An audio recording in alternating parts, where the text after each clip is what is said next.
ഇന്ന് ഞാനൊരു പൂമീൻ കൊണ്ടൊരു കറി ഉണ്ടാക്കി. അപ്പം എൻ്റെ കുട്ടികൾക്ക് ഇച്ചിരി കൊടുത്തിട്ട് അവരോടൊപ്പം ഇരുന്ന് ആഹാരം കഴിക്കാമെന്ന് വിചാരിച്ച് കുറച്ച് ഞാനൊരു പാത്രത്തിലാക്കി കൊണ്ടുവന്നു. ഓരോരുത്തർക്കും കൊടുത്ത് അവരുടെ കൂട്ടത്തിൽ നിന്ന് ആഹാരം കഴിക്കുകയും ചെയ്യും.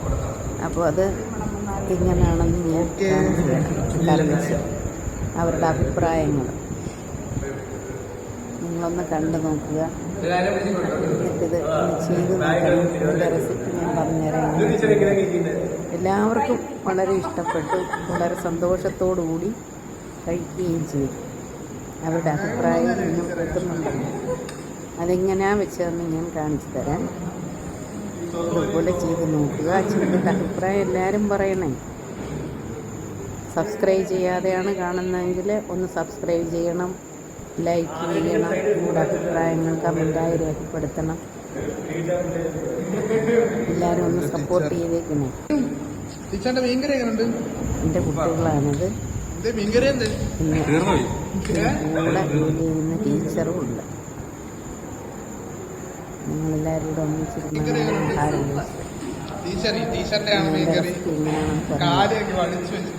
അപ്പോൾ എല്ലാവർക്കും സുഖമല്ലേ? ഇന്നൊരു പൂമീനാണ് നമുക്ക് കറി വെച്ചിട്ട് സ്കൂളിലുള്ള എൻ്റെ കുട്ടികൾക്കൂടെ കൊടുത്ത് കഴിക്കാമെന്ന് തീരുമാനിച്ചിട്ട് ചെയ്തതാണ്. ഇത് പൂമീൻ എന്നാണ് എൻ്റെ പേര്. കണ്ടിട്ടുണ്ടോ നിങ്ങൾ? വേറെ എന്തെങ്കിലും പേരുണ്ടെങ്കിൽ നിങ്ങൾ ഇതിനകത്തുനിന്ന് കമൻറ്റ് ചെയ്തേക്കണേ. നമുക്കറിയാവുന്ന പൂമീൻ എന്നാണ്. ഇത് വളർത്തുന്ന മീനാണ്. കാരണം ആഹാരം കൊടുത്തിട്ട് ഫിഷ് ഫാമിൽ നിന്നും നമ്മൾ വിലയ്ക്ക് വാങ്ങിയതാണ്. അപ്പം അവർ പിടിച്ച് വിൽക്കുന്ന സമയത്ത് നമ്മൾ ചെന്നിട്ട് വിലയ്ക്ക് വാങ്ങുന്നത്. ഒരെണ്ണം വാങ്ങിയിട്ട് പകുതി നാത്തൂൻ്റെ മോക്ക് കൊടുത്ത് അതിൻ്റെ ബാക്കിയാണ് നമ്മൾ വീട്ടിലെ ആവശ്യത്തിനായിട്ട് എടുത്തത്. ഞാനത് വെട്ടി വൃത്തിയാക്കി കറിക്ക് പാകത്തിന് മുറിച്ച് വെച്ചിട്ടുണ്ട്. ഇനി ഇത് ചെയ്യുന്ന രീതി എങ്ങനെയാണെന്ന് ഞാൻ കാണിച്ചു തരാം. നിങ്ങളെല്ലാവരും ഒന്ന് ചെയ്ത് നോക്കണം. ഈ മീൻ എല്ലാവർക്കും ഒന്നും കിട്ടുമോയെന്നറിയില്ല, എങ്കിലും ഇതിങ്ങനെ ചെയ്യുമ്പോൾ നല്ല ടേസ്റ്റാണ്. ഒരു വെറൈറ്റി ആയിട്ട് ചെയ്തതാണ്. അതിനായിട്ടൊരു 12 മുളക് നമ്മൾ എടുത്തിട്ടുണ്ട്. കണ്ടോ? എരിവില്ലാത്ത മുളകാണ്. ഒരു 10-15 ഉള്ളി, 2 തക്കാളി, 2 സവാള, കുറച്ച് ഇഞ്ചി, ഒരു 2 കുടം വെളുത്തുള്ളി, 2 പച്ചമുളക്, കുറച്ച് കറിവേപ്പിലയും കൂടെ എടുത്തിട്ടുണ്ട്. എന്നിട്ട് ആ മുളക് മിക്സിയിലിട്ട് നന്നായി നമ്മൾ പേസ്റ്റാക്കുന്നു. തക്കാളി പേസ്റ്റാക്കുന്നു, സവാള പേസ്റ്റാക്കി വയ്ക്കുന്നു, ഇഞ്ചി വെളുത്തുള്ളി പേസ്റ്റാക്കി. ഇത് മുളക് പേസ്റ്റാക്കിയതാണത് നമ്മൾ മാറ്റി വെച്ചിട്ട് ഒരു ചട്ടി അടുപ്പിലേക്ക് വയ്ക്കുന്നു. ഒരു 2.5 സ്പൂണോളം കണക്കാക്കിയിട്ട് വെളിച്ചെണ്ണയാണ് ചേർക്കുന്നത്. എന്നിട്ട് അതിലേക്ക് ഒരു സ്പൂണോളം കടുക് ഇട്ട് കൊടുക്കുന്നു.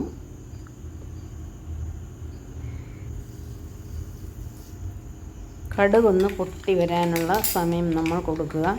അത് കഴിഞ്ഞ് അതിലേക്ക് അരിഞ്ഞ് വെച്ച് ആ ചെറിയ ഉള്ളിയാണ് ഇട്ട് കൊടുക്കുന്നത്.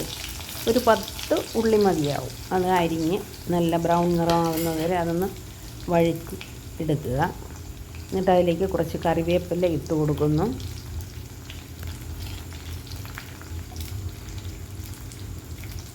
അതിനുശേഷം ആ എടുത്ത് വെച്ചിരുന്ന പച്ചമുളക് നടുവിനെ കീറിയിട്ട് അതുകൂടി ഇട്ട് കൊടുത്ത് അതിൻ്റെ ഒരു പച്ചമണമൊക്കെ മാറി ഒന്ന് ഒരു ബ്രൗൺ നിറമാകുന്ന സമയത്തേക്ക് അതിനകത്തേക്ക് നമ്മൾ ഇഞ്ചി വെളുത്തുള്ളി പേസ്റ്റില്ലേ, ആ ചതച്ച് വെച്ചത് അതങ്ങോട്ടേക്ക് ഇട്ട് കൊടുക്കുന്നു.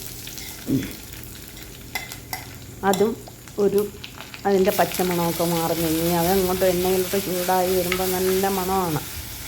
അതും അങ്ങോട്ട് ഒരു കുക്കായി കഴിയുമ്പം ആ ഉള്ളി, അതായത് സവാള 2 അരച്ചത് അത് അതിനകത്തേക്ക് ഇട്ട് കൊടുക്കുന്നു. അതിൻ്റെയും പച്ചമണം നന്നായി പോകുന്നത് വരെ വഴറ്റി കൊടുക്കണം. കാരണം അതിൻ്റെ ആ സ്മെല്ല് മാറണം. ഇത് തക്കാളി വേസ്റ്റാക്കിയത്. എന്നിട്ട് നന്നായിട്ട് ഇങ്ങനെ ചിക്കി അത് നല്ല ഒരു പരുവത്തിലാകുമ്പോൾ, അതായത് നല്ലൊരു മണം ഇങ്ങനെ വരുമ്പോൾ ആ പച്ചമണം മാറണം. മാറി ആയി വരുമ്പോൾ നമ്മൾ അരച്ച് വെച്ച് ആ മുളക് 12 മുളകെന്ന് പറഞ്ഞല്ലോ, അതേ ചേർക്കുന്നുള്ളൂ. അതിങ്ങനെ അതിലേക്ക് കോരിയിട്ട് അതും പച്ചമണം മാറുന്നവരെ നമ്മളിങ്ങനെ ചിക്കി കൊടുത്തുകൊണ്ടേയിരിക്കണം.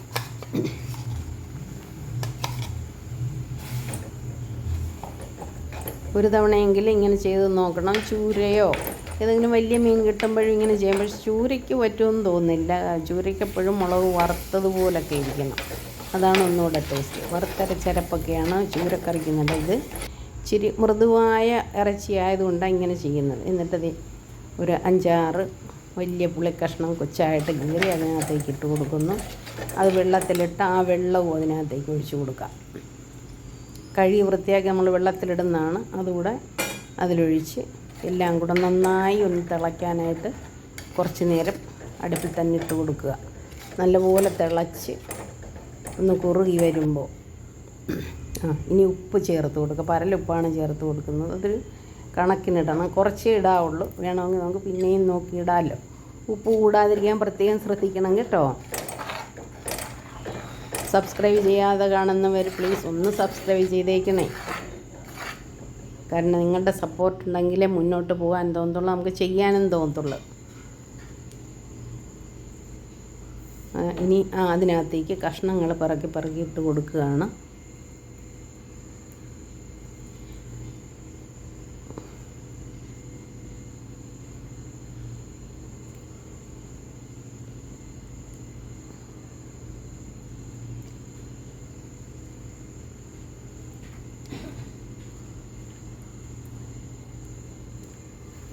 എൻ്റെ കുട്ടികൾക്കൂടെ കൊടുക്കാൻ വേണ്ടിയാണ് ഇത്രയും കൂടുതൽ ചെയ്യുന്നത്.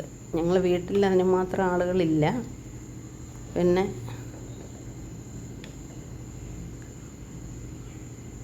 അവർക്കൂടെ കൊടുക്കാമെന്ന് കരുതിയിട്ടാണ് കൂടുതലായിട്ടെടുത്ത് ചെയ്യുന്നത്. അപ്പോൾ ഒരു 2 കിലോയെങ്കിലും കാണും ഈ മാംസം. അപ്പം അത് നന്നായി തിളച്ച് കണ്ടോ, ഇതാണ് അതിൻ്റെ ഫൈനൽ ലുക്ക്. നല്ല രീതിയിൽ തിളച്ചൊതുങ്ങി ചാറൊക്കെ കുറുകി കണ്ടോ. എല്ലാവരും ഒന്ന് ചെയ്ത് നോക്കണം.